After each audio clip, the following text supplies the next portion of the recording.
NASA will crash a spacecraft into this asteroid to slow it down by 1%. Now look, unlike Godzilla, where size does matter, in this case, boys, we're talking to you now, okay? If you got a little one, it's not how big or how little it is, it's what you do with it, alright? Now, today I want to talk about this interesting thing because it reminds me of the movie Armageddon with Bruce Willis. Who remembers this movie?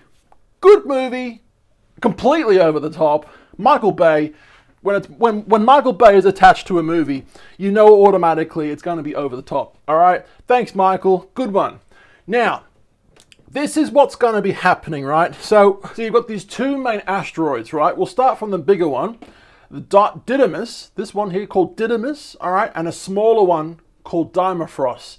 And this Dimorphos one is kind of orbiting the Didymus asteroid. So it's a little asteroid orbiting a bigger asteroid, right? Now, NASA wants to use this spacecraft thing to basically go, bam, right into this little one, right? And they want to do that at such amazing speeds to basically slow it down by 1%. Now, literally, it's not how slow you want to make it, right? It's the trajectory. I can't even say it. It's the trajectory of where it's now going because, you know, think of playing pool or billiards, right, with your friends, right? Let's say if you're playing billiards, because that's a much bigger table, right? The further the ball has to travel, if like any little mistake, the ball just goes left, right much further because the ball has had a longer path to travel, so therefore that little trajectory change has now made a huge difference down the. Am I making any sense here? Anyway, you get what I'm trying to say, right? So it reminds me of this movie with Bruce Willis and Ben Affleck, and god damn, look at that cast. So anyway, the cast of this movie, we'll quickly go to this in a second. So Bruce Willis, Liv Tyler, Ben Affleck, Steve Buscemi, of course Michael Bay was the director. You got Billy Bob Thornton, who used to be married to Angelina Jolie, or they were going out or something like that. Michael Clark Duncan, God rest his soul, poor guy. You got a bunch more celebrities, right, that were in this movie. Owen Wilson, all right? All right. Now that's Matthew McConaughey. What does Owen Wilson do? That was Matthew McConaughey. What does Owen Wilson do? I'm going to research this quickly.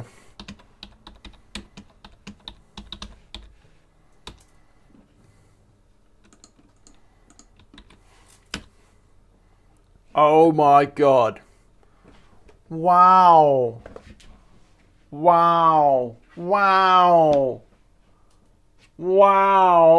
That's Owen Wilson. But look, going back to the asteroid, all right? Fuck me. Anyway, so Michael Bay, Armageddon method of nuking asteroids could work according to a new report. This is interesting. This is what's going to be happening very, very soon, right? NASA is quite literally doing this without the nukes, without the whole Michael Bay situation. But they're doing something similar, very similar, just not that, right? There's no oil workers getting sent to space. One of my biggest beefs with that movie Armageddon was that there was like a bunch of oil workers, right? And they were literally trained to be astronauts just because they were hardened oil workers. When they could have trained astronauts that were already astronauts to do like the drilling situation, but no. They had to get the fucking the oil workers, right, to become astronauts. Weird concept, but hey, there you go. So when it comes to the end of the world, one of the favorite Hollywood methods for the extinction of the human race is the threat from space. What the fuck is up there, right? Either from an alien invasion or an asteroid collision. The latter of these really came to the forefront in the 90s when we had two such cinematic threats in very quick succession. From the Morgan Freeman starring Deep Impact, which was kind of boring in my opinion, and the Michael Bay directed sci-fi thriller Armageddon, which was completely overly done in my opinion, but hey, where's the happy medium, you know? God damn it. Now, there are very few people who will need an introduction to the Armageddon movie thanks to its well-known soundtrack featuring the massively huge hit, right, that was I Don't Want to Miss a Thing.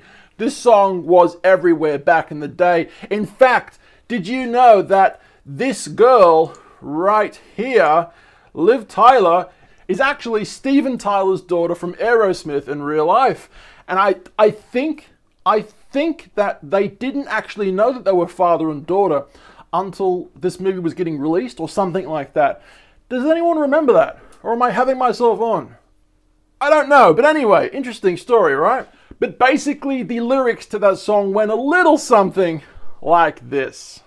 I don't want to close my eyes. I don't want to fall asleep 'cause I miss you, babe. And I don't want to miss a thing.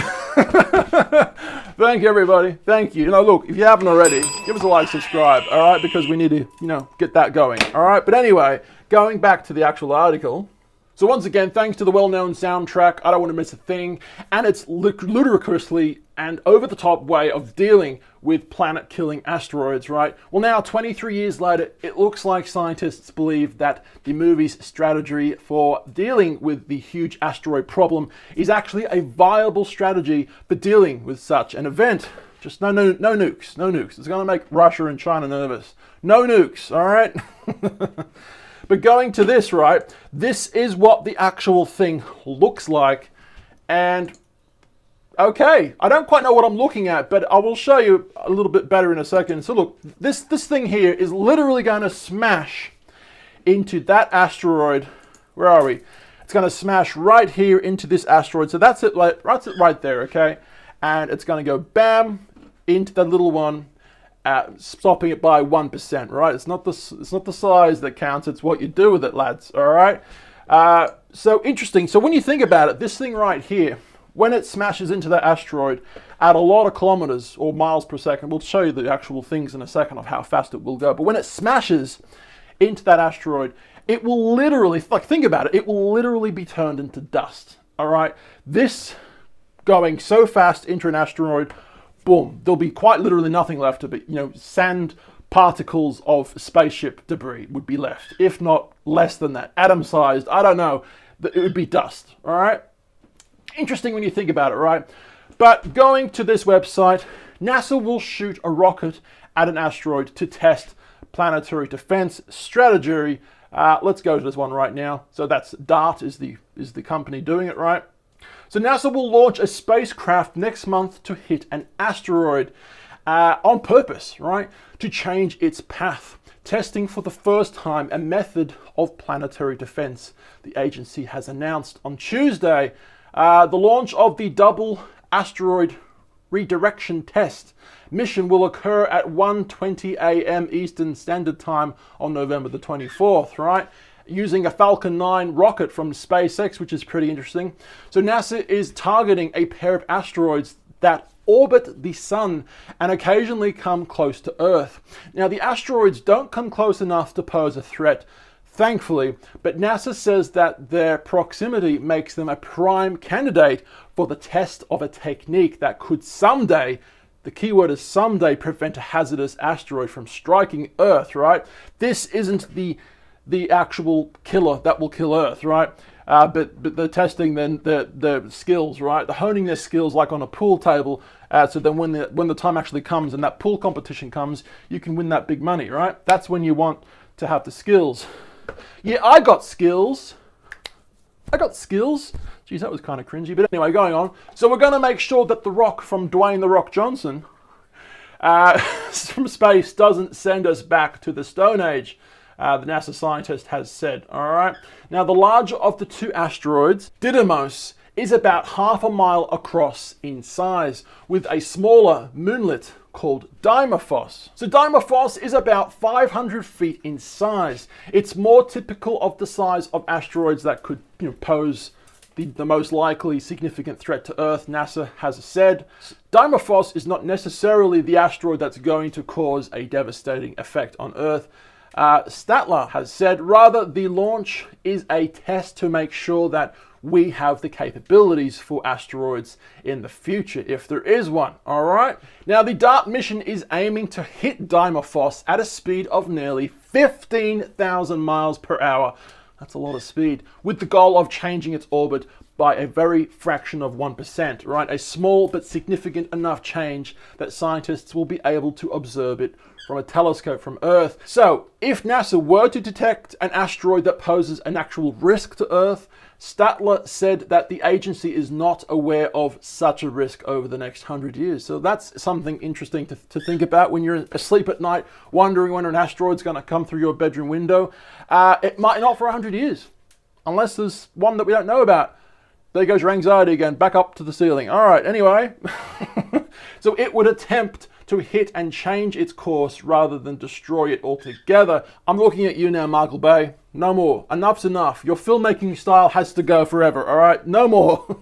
So the DART spacecraft will detach from the SpaceX rocket and cruise in space, just like Tom, for more than a year, actually, before it hits Dimorphos sometime in late September next year. Interesting, right? Wow. A time where the pair of asteroids will be close enough to Earth, which is apparently 11 million kilometers away, that scientists will be able to see them. So that's just an interesting thing I wanted to talk about today. If you've ever had a thought about, you know, that the end of the world asteroid ever coming to Earth, and what would we do, humans do? Well, just think of Michael Bay and NASA, and not to mention Elon Musk's SpaceX, right? They've got you covered. All right, guys, we are on channel 2 where we make daily videos, and of course channel 1 where we make travel films all around the world. Instagram, Facebook, YouTube at Tallboy Gareth. I love you, and thanks for watching today. I do appreciate you watching and having seen this. All right, I do appreciate you, and I love you for that. Thank you. I'll see you for tomorrow's video. Bye-bye.